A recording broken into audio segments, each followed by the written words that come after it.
Welcome back नाज़रीन।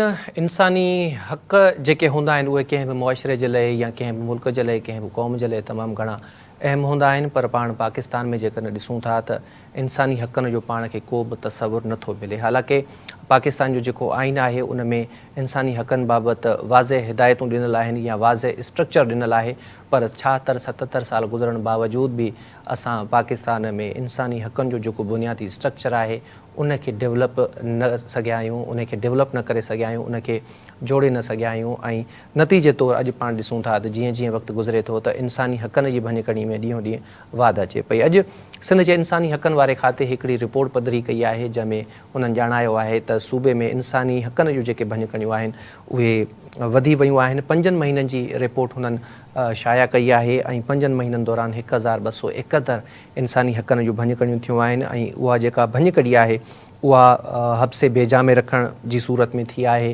हिरासा रखण जी सूरत में थी आहे, मुबैना ज़्यादती जी सूरत में थी आहे, बदफली जी सूरत में थी आहे, क़त्ल ऐं अगवा जी सूरत में थी आहे। ही यकीनन जेका रिपोर्ट आहे ऐं उन में जेके अंक अखर ॾिनल आहिनि इन्हनि जो तादाद तमामु घटि आहे।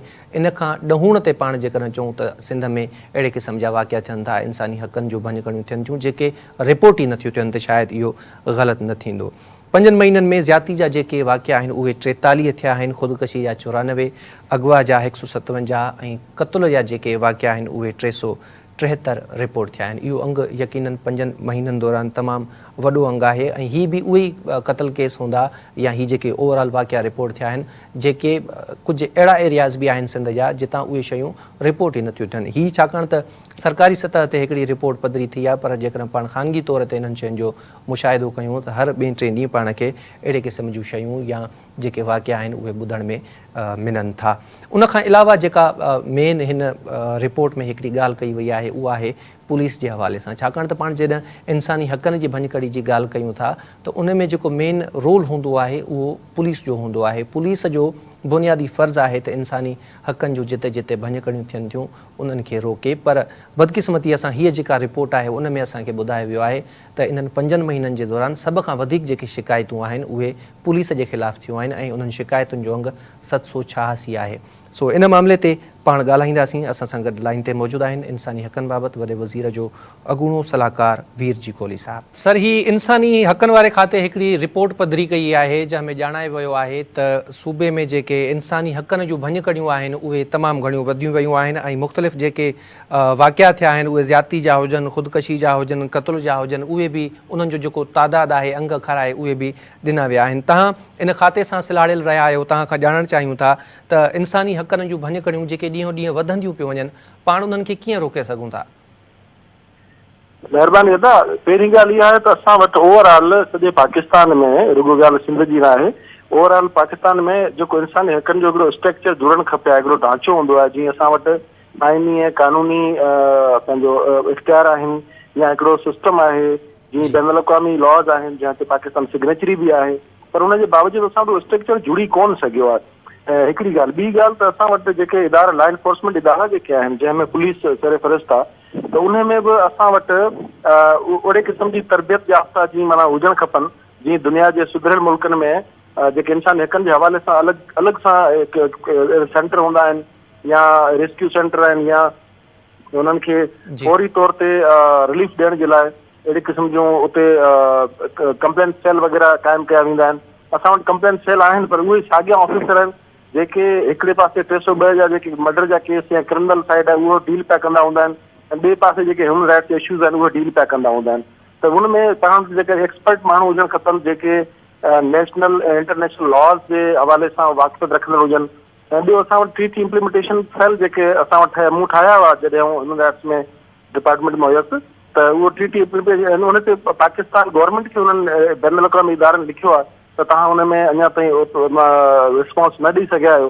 त उहो ओवरऑल सॼे पाकिस्तान में हुनजो स्ट्रक्चर न आहे ट्रीटी वारो जो, त उन में असीं सिग्नेचरी ज़रूरु आहियूं। बैनुल अक़वामी जे कानून ठहिया आहिनि हुन में असीं सिग्नेचरी आहियूं, पर उहो सिस्टम असां क़ाइमु न करे सघिया आहियूं। हिकिड़ी शइ आहे। ॿी शइ आहे त इहो सिस्टम उन करे कोन थी सघियो आहे या कोन थी जोड़ी सघियो आहे या वीक आहे या हुनजो तस्वर न आहे या माण्हुनि खे ट्रस्ट न आहे हुन ते। उहो इन करे न आहे त असांजे ओवरऑल पाकिस्तान में 70 साल जी तारीख़ में 50 खनि साल अहिड़ा गुज़रिया आहिनि जंहिंमें असां वटि ॾिसो जेको ह्यूमन राइट्स आहे न उहो पोइ थो अचे बेसिकली ह्यूमन राइट्स जो जेको ज़ामिन आहे, जेको हुनजो डिफेंडर आहे, उहो आहे पंहिंजो कॉन्स्टिट्यूशन। त असां वटि 50 साल 70 साल तारीख़ 50 साल असां वटि आइन ई मोतल रहियो आहे।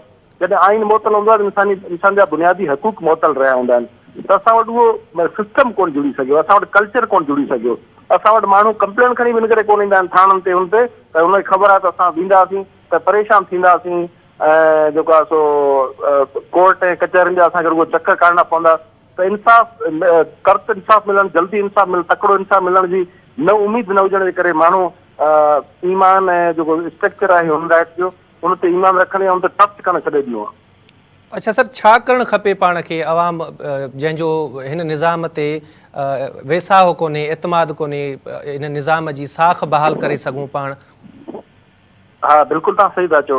हुन में थियणु छा खपे त हिकिड़ो त जेको लॉ एनफोर्समेंट इदारा आहिनि उन्हनि खे हिकिड़ा स्पेशल सेल क़ाइमु करणु खपनि, ऐं उन में जेके माण्हू मुक़ररु कया था वञनि उनखे स्पेशली ह्यूमन राइट्स जे हवाले सां असांजा नेशनल इंटरनेशनल लॉ जेके आहिनि उन ते उनखे मुकमल ॼाण हुजणु खपे।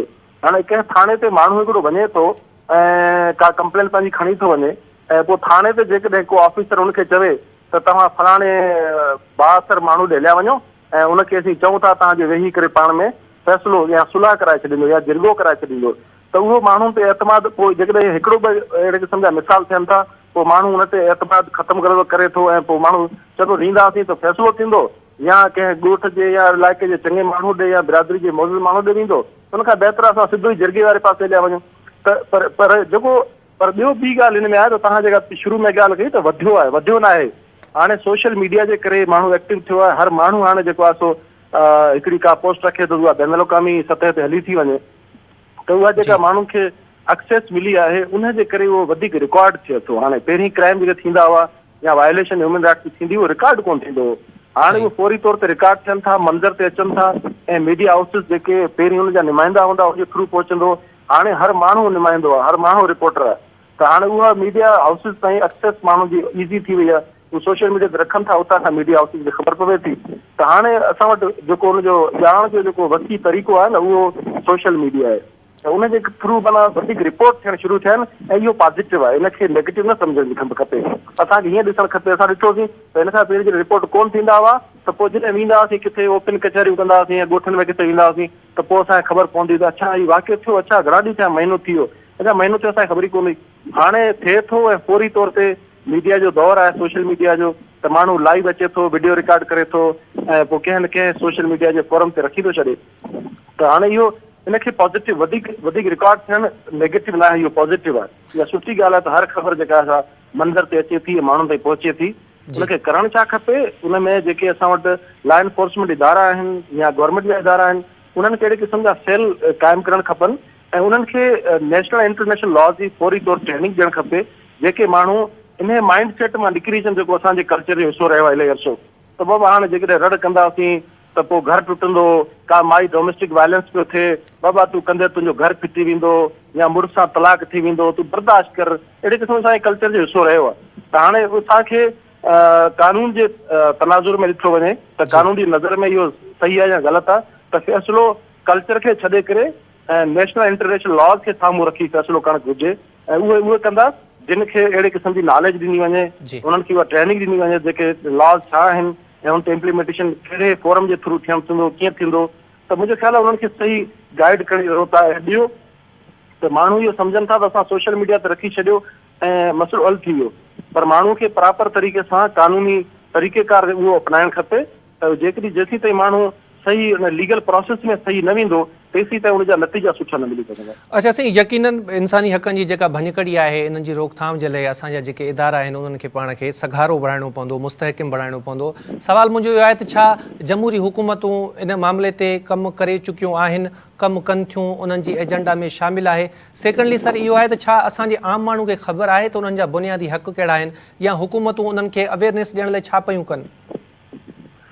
मूंखे यादि आहे त 2021-22 में असां प्रोग्राम कयासीं जॾहिं ह्यूमन राइट्स डिपार्टमेंट में हुयुसि, त असांजे चेयरमैन मोहतरम बिलावल भुट्टो ज़रदारी साहिब खे असां हुनमें इनवाइट कयोसीं, त हुनजा वर्डिंग हुनजा लफ़्ज़ यादि आहिनि। हुन चयो हो त जेके सभु काबीना जा मेंबर MP MLA वेठल हुया सभिनी साम्हूं हुन चयो त ह्यूमन राइट्स जे मामले में कोई कंप्रोमाइज़ नहीं है, माना बर्दाश्त कोन कंदासीं। सही। असां वटि थींदो ईअं आहे त असां वटि जेका पॉलिटिकल इन्वॉल्वमेंट हूंदी आहे त को माण्हू थी वियो त पोइ उते कंसर्न उतां जो MP MNA या को बि बासर माण्हू विच में जेको आहे सो इंटरफेयर करे थो ऐं मामले खे जेको आहे सो अॻिते लीगल एक्शन वारे पासे वञणु नथो ॾे। त चेयरमैन साहब सख़्ती सां हिदायतूं कयूं हुयूं त जेके ह्यूमन राइट्स जा मामला आहिनि उहे उन मामले में बिल्कुलु माना ज़ीरो टॉलरेंस हुजणु खपे, उन में को बि कंप्रोमाइज़ वरी कंहिं किस्म जो असां बर्दाश्त कोन कंदासीं। त आउं सम्झां थो त असांखे पॉलिटिकल लीडरशिप असांजी जेका आहे उनखे इन पासे वञणु खपे त जेके बि उन्हनि जा MPs MNAs या रिप्रेज़ेंटेटिव जेके आहिनि उहे गवर्नमेंट जा हुजनि या पब्लिक रिप्रेज़ेंटेटिव, उन्हनि खे इहो सोचणो पवंदो त हाणे हिन जे अॼु जे दौर में 2024 में पाण पिया हलूं, अॼु जे दौर में उहो जेको असांजो कल्चर हुयो या कोन हुयो, उहो रीतू रस्मूं असांजो हुयूं या कोन हुयूं, पर हाणे जेकॾहिं जीअं बलोचिस्तान में तव्हांखे यादि हूंदो त 5 औरतुनि खे जेको आहे सो कंहिं बि इल्ज़ाम में पर उन्हनि खे ज़िंदा दफ़नायो वियो, त उते हिकिड़े सरदार चयो त ये तो हमारा कल्चर है कि यहाँ औरतें अगर इस तरह की बना जैसे ऑनर किलिंग वगैरह वगैरह तो असां इहो करे सघूं था, असांजो कल्चर जो आहे। पर इहो हूंदो कंहिं दौर में ख़बर न आहे, पर आउं चवां थो त अॼु जे दौर में 2024 जे दौर में इन माइंड सेट जो को बि ऑफिसर इन अहिड़े क़िस्म जे डिपार्टमेंट सां हुजे ई न, उनजी ट्रांसफर ई ॿिए पासे हुजे। उते इन पासे जेके ह्यूमन राइट्स खे डील कंदड़ ऑफिसर या सेल हुजनि, उन्हनि में सिर्फ़ु ऐं सिर्फ़ु उहे माण्हू अपॉइंट कजनि जेके नेशनल इंटरनेशनल लॉज खे सम्झनि। ठीकु आहे वीर जी कोहली साहब, तव्हांजी वॾी महिरबानी, तव्हांजो पॉइंट ऑफ व्यू इन मामले ते अची वियो। इन मामले ते पाण वधीक ॻाल्हि ॿोल कंदासीं इंसानी हक़नि जा अॻुवाण ऐं सारिम बर्नी वेलफेयर ट्रस्ट जा चेयरमैन सारिम बर्नी साहब असांखे टाइम ॾिनो आहे। सारिम साहब अस्सलाम वालेकुम। सर, ये इंसानी हुकूक के डिपार्टमेंट ने एक रिपोर्ट दी है, यकीनन आपकी नज़रों से गुजरी होगी, जिसमें बताया गया है कि सूबे भर में इंसानी हुकूक की जो खिलाफ वर्जियाँ हैं वो बढ़ गई हैं। आप क्या समझते हैं, ये जो खिलाफ वर्जियाँ हो रही हैं इनमें बढ़ावा क्यों आया है, कैसे रोक सकते हैं हम इन्हें? देखिए, बड़े अफसोस के साथ कहूँगा, और इसमें रिपोर्ट की तो ज़रूरत ही नहीं है, क्योंकि सिंध का जो हाल है वो सिंध में रहने वाले बहुत अच्छी तरीके से जानते हैं, जिसमें हम और आप भी शरीक हैं कि सिंध का इस वक्त क्या हाल है, किस तरीके से इंसानी हकूक की धज्जियाँ उड़ाई जा रही हैं। कोई शख्स ना जान से महफूज है, ना माल से महफूज है, ना कारोबार से महफूज है, ना अपने बहन बेटी बच्चों से महफूज है। और अफसोस जो है ना, अफसोस ये कोई और बाहर से वजह से नहीं है, ये सिंध में रहने वाली सिंध के लोगों की वजह से है। यहाँ के अहदों पे फाइज, यहाँ की मिनिस्ट्रीज पे फाइज, यहाँ के असेंबलीज में फाइज, सब सिंध के लोग हैं। ये लोग उस वक्त सिंध वालों को जज्बाती करते हैं, दूसरे सूबे का या सूबे में रहने वाले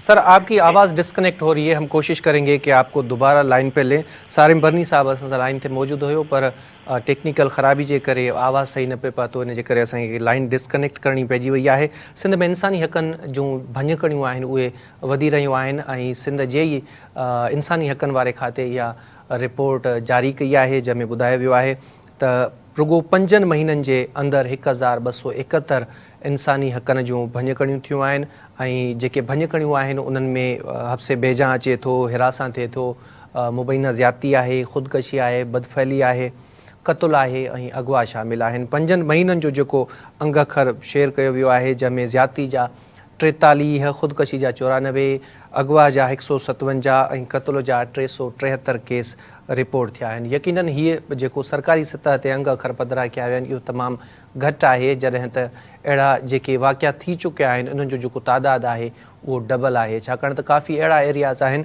जेके जितां इहे वाक़िया रिपोर्ट ई नथा थियनि। सारिम बर्नी साहब असांखे ॿीहर जॉइन करे वरितो आहे। जी सारिम साहब, आप कंटिन्यू कीजिएगा, आपकी आवाज़ उस वक्त डिस्कनेक्ट हो रही थी।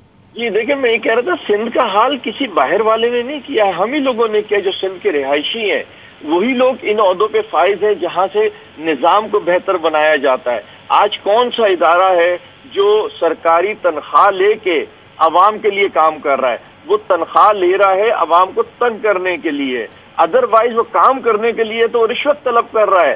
कौन सी बात ऐसी है जो मैं इस वक्त नहीं कर रहा हूँ, निराली कर रहा हूँ, जो हमारे मिनिस्टर्स को, चीफ मिनिस्टर्स को, हमारे सियासी पॉलिटिशियंस हैं उनको नहीं पता? हर बात का सबको सारा का सारा इल्म है, लेकिन देखें हो क्या रहा है। हम तासुबियत के हवा देते हैं उस वक्त जब हमें अपने मकासद चाहिए होते, मैं तो कहता हूं कि अगर आपको कराची हैदराबाद से चले तकलीफ है, परेशानी है, कोई दुख दर्द है, तो छोड़ देते हैं इसको। बकाया तो हमारा सिंध आप अच्छा कर दीजिए। आपने तो जो पूरे सिंध का हाल कर दिया है, बिल्कुल ये मैं गैर सियासी बुनियादों पे बात कर रहा हूँ। देखिए, सिंध अच्छा होगा, हमारा आपका घर अच्छा होगा। ये सिंध बर्बाद होगा, तबाह होगा, हमारा आपका घर तबाह होगा। आज जब कोई लूटने वाला आता है तो आपकी जबान, कौम, कौमियत, फिरके, कोई चीज नहीं पूछता, वो सिर्फ आपके पास माल देखता है और उसको लूट करके चला जाता है। लूटने वाला कभी आपका हम जबान होता है, कभी हम जबान नहीं होता। ये सिस्टम होते हैं जो रोकते हैं, ये सिस्टम होते हैं जो निजाम बनाते हैं। आज शहर में निकले तो सही, अगर कराची शहर की बात करें, पूरा शहर उखाड़ फेंका है, बर्बाद कर दिया है, नशे जगह जगह घूम रहे हैं, पूरे सिंध का यही सेम हाल है। तो इंसानी हकूक के हालात किस तरह बेहतर हो सकते हैं जब हम खुद इंसान को इतना रगड़ फेंकेंगे, जब हम खुद कोई एक नेक काम करने के लिए भी तैयार नहीं है सिवाय रिश्वत के। हर उस शख्स को आगे लाया जा रहा है जो करप्ट तरीन इंसान है, वो समाजी खदमात में ले लीजिए, वो सर्विसेज में ले लीजिए, किसी भी निज़ाम में। तो आप फिर कौन सी ह्यूमन राइट्स की रिपोर्ट पे आप कहेंगे कि जी उन्होंने हमारी आंखें खोल दी? हमारी तो आंखें क्या, न जाने क्या क्या खुल गया यहाँ सिंध में रहते हुए। भाई, हमें इस सिंध को खुशहाली और तरक्की की तरफ लेकर के जाना है। क्यों आज पंजाब इतना आगे हमसे? क्या वजूहात हैं कि पंजाब आगे? इसलिए कि पंजाब की हुकूमत पंजाब से सिंसियर है, सिंध की हुकूमत, सिंध का निज़ाम इससे सिंसियर नहीं है। और अगर ये जब हर बार दूसरों पे डालते हैं, जब आपको कोई काम ही नहीं करना दे रहा, तो आपको क्या जरूरत है 15-15, 20-20 साल से आप उस सिंध की हुकूमत में बैठ के सिंध की सत्यानाशी मचा दें? हमें और आपको सिंध को खुशहाल देखना है। हमारी और आपकी खुशहाली जो है ना, वो सिंध की खुशहाली है। लेकिन सिंध को, वो मुझे शेर शायरी नहीं आती, वो कहते हैं ना अपनों ही ने लूट लिया, तो वो वाला हिसाब है। हमें किसी गैर ने नहीं लूटा। इधर जितनी इंसानी हकूक की तबाही बर्बादी हो रही है, वो सिंध ही के लोगों ने की है। जवान जवान बच्चों से 2-2 टके के मोबाइल, गाड़ी, मोटरसाइकिल छीनने में जो है गोलियां मार करके चले जाते हैं। गरीब का रोजगार, अगर उसके आने जाने के लिए सवारी है मोटरसाइकिल, वो छीन करके ले जाते हैं, वो चोरी करके ले जाते हैं। कोई तो, अभी मैं आपको अभी की बात बताऊं, मैं लियारी एक्सप्रेस वे से गुजरा हूं, बड़े अफसोस के साथ कहूंगा, ये हफ्ते भर से मैं देख रहा हूं 2 मोटरसाइकिल के चेसेस वहां पड़े हुए। यकीनन कोई शख्स वहां, जहां पे मोटरसाइकिल आ नहीं सकती, वहां की बात बता रहा हूँ, वहां पे कोई शख्स लाया होगा, उसने उसको पूरा गंजा किया होगा, पूरा सामान वहां से लेके बेचा होगा और चेसिस को वहां छोड़ के चला गया। आज हफ्ते से ऊपर से तो मैं देख रहा हूँ यहाँ कोई पुरसाने हाल ही नहीं है। सिंध तो ऐसा लगता है ये सूफियों की धरती नहीं है, ये लावारिस और यतीमों की धरती बना दी है इन्होंने। तो हम जब बोलते हैं तो उसको सियासी रंग देने शुरू कर देते हैं। भाई, मेरा किसी सियासत से, किसी जबान से ताल्लुक नहीं है। मैं अफसोस के साथ कह सकता हूँ कि इस मुल्क का शहरी हूँ, इस सूबे की पैदाइश है मेरी। बस ये मेरी बदकिस्मती है जो इतनी तकलीफ महसूस कर रहा हूँ मैं इधर उधर। सर, कैसे रोक सकते हैं हम इन चीजों को? बेहतर कैसे बना सकते हैं? नहीं रोक सकते, क्योंकि जो रोकने के लिए इदारे बनाए जाते हैं वो उसके साथ पार्टनरशिप करते हैं। और जब वो पार्टनरशिप करते हैं तो जब हम और आप उसको रोकने के लिए उठते हैं तो वो हमारे दबा देते हैं। आप देखें ना, सड़क जो जी चाहे तोड़ दे, कोई पूछने वाला नहीं है, लेकिन सड़क बनाने के लिए आपको परमिशन चाहिए। कचरा आपका जहां जी चाहे फेंक दीजिए, लेकिन कचरा उठाने के लिए आपको परमिशन चाहिए। हमारा तो सारा आवे के आवा बिगड़ा पड़ा हुआ है सिंध में। मैंने कहा मगर सिर्फ तासुबी बुनियादों पे सिर्फ एक जमा करके और वही उनको मार रहे हैं। कोई और अगर सिंध के लोगों को मारता, सिंध को मारता, तो हमें तकलीफ होती। हमें तो तकलीफ इस बात की है कि हमारे ही अपनों ने हमें मार डाला है। कहीं कोई सिंध की हम मिसाल नहीं दे सकते, कहीं हम घूमने फिरने सिंध में नहीं निकल सकते, हम तो सिंध के शहर कराची में नहीं घूम सकते, हम कहीं जा नहीं सकते, हम कहीं महफूज नहीं महसूस कर रहे अपने आप को। तो कराची छोड़ के आलम है, वो आप भी जानते हैं, मैं भी जानता हूँ मेरे भाई। यहाँ एक सिंधी नहीं रहता, एक पठान महाजिर नहीं रहता, इधर हर शख्स रहता है, इधर हर शख्स गैर महफूज ज्यादा होते हैं, सबसे ज्यादा गैर महफूज भी फिर सिंधी है। अच्छा सर, एक और चीज़ मैं आपके कमेंट लेना चाहूँगा उस पर। इस रिपोर्ट में ये भी बताया गया है कि जो शिकायत की गई हैं वो सबसे ज़्यादा पुलिस के खिलाफ हैं। تو پولیس کا کام تو عوام دوست ہوتا ہے. اگر پولیس ہی ایسے کام کرے گی کہ عوام مجبور ہو جائے شکایات کرنے پر، یقیناً یہ جو تعداد بتائی گئی ہے 786 کمپلینٹس ہیں ٹوٹل پولیس کے خلاف، یہ تو آدھی بھی نہیں ہوں گی، اس سے زیادہ ہوں گی. لیکن جو چیزیں رپورٹ ہوئی ہیں تو پولیس اگر عوام کے لیے مسئلے مسائل پیدا کرے گی تو پھر کیسے امن قائم کیسے ہوگا؟ اور 786 کیا 786؟ جی جی جی جی وہ شاید میرے خیال ہے بسم اللہ لکھا ہوگا انہوں نے، کیونکہ آگے ان کو تعداد نہیں پتا ہوگی کتنی تعداد ہوگی پولیس کے خلاف. تو سارا جرم شروع ہی پولیس سے ہوتا ہے میرے بھائی، سارا گھنونا کام شروع ہی پولیس سے ہوتا ہے. اگر ہمارے پولیس کے نظام کو بہتر کر دیا جائے، عدالت کے نظام کو بہتر کر دیا جائے، تو میں آپ کا حق کیسے کھا سکتا ہوں، آپ میرا حق کیسے کھا سکتے ہیں؟ ہمارے یہاں اس پولیس اور کوئی ایک آج آپ کیمرہ اپنا لے کے نکلیے، کوئی جرائم بتا دیجئے جو پولیس کی سرپرستی کے بغیر ہو رہا ہو، کوئی ایک جرائم بتا دیجئے. میرے گھر میں تو کھچڑی پکی ہے یا مرغی پکی ہے وہ بھی علاقہ تھانے کو پتا ہوتا ہے. تو کیا علاقہ تھانے کو یہ نہیں پتا ہوتا کہ کتنے غیر قانونی کام اس کے علاقے میں چل رہے ہوتے ہیں؟ سب پتا ہوتا ہے. ان کے اپنے اخراج. کیوں ایک ایس ایچ او مجھے بتائیں کیوں لاکھوں روپے دے کے اپنی اس سیٹ کو لیتا ہے؟ کیا وجوہات ہے؟ ایک even S P O S S P O کیوں سب کا زور ہوتا ہے کہ ہمارا کراچی شہر میں جو ہے نا پوسٹنگ ٹرانسفر ہو جائے اور ہمیں اچھی ڈسٹرکٹ مل جائے، ہمیں اچھے تھانے مل جائیں؟ اس کا کیا مطلب ہے؟ کام کرنے والے کو تو جنگل میں بھی بٹھا دیا جائے. سرکاری نوکری اس نے وہاں بھی کرنی ہے، تنخواہ لینی ہے، سرکاری نوکری یہاں بھی کرنی ہے، تنخواہ لینی ہے. تو یہ سارا نظام بگڑا پڑا ہوا ہے پورا، نیچے سے اوپر سے نیچے کرپٹ ترین جو ہے نا ہمارا معاشرہ بن چکا ہے. لیکن کیوں بن گیا؟ کیونکہ حکومت نے لاوارث چھوڑ دیا. جس کا چاہے میں پلاٹ قبضہ کر لوں، جس کا چاہے میں گھر قبضہ کر لوں، جس سے چاہے میں گاڑی چھین لوں، جس کے چاہے میں بچے کو مار دوں. صرف میری جیب میں پیسہ ہونا چاہیے، میری پارٹنرشپ پولیس کے ساتھ ہونی چاہیے، چند حکمراں ایم پی ایس ہو تو کیا ہی بات ہے، بس پھر میں آزاد ہوں اور عزت دار شہری اور حاجی صاحب بن کے گھوموں گا پھر شہر میں.